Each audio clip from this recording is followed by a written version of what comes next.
साम्राज्य दूर होईल, असं एक सुंदर स्वच्छ शहर अस्तित्वात येईल असं 5 वर्षापूर्वी सगळ्या शेवगावकरांना वाटून गेलं.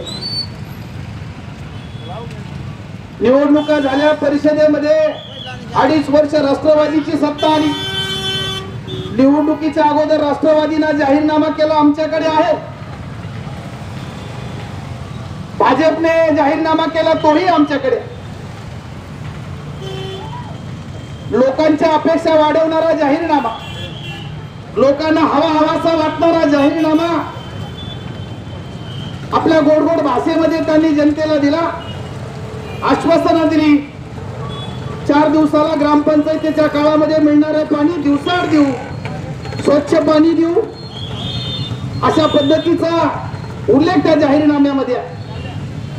आज परिस्थिती शेवगावची बघितल्यानंतर हाकेच्या अंतरावरती जायकवाडी धरण आहे.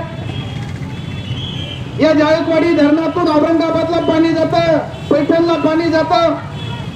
जायकवाडीचं पाणी शेवगाव मधून पाथर्डीलाही जातं. पाथर्डीच्या कार्यकर्त्यांना विचारलं, लोकांना विचारलं तर पाथर्डीवाले म्हणतात दिवसाआड पाणी मिळतं, मोटर न लावता देखील 3ऱ्या माळावरती पाणी जातं. एवढं प्रेशरनं पाणी पाथर्डीला जातं. आता 5 वर्षापूर्वी ग्रामपंचायत होती, लोकसंख्या ही तेवढीच आहे, मग त्यावेळेस 4 दिवसाला पाणी, आणि आता शेवगाव मध्ये तब्बल 12 दिवसानंतर पाणी मिळतं. आम्ही पूर्ण शेवगाव शहरामध्ये फिरलो,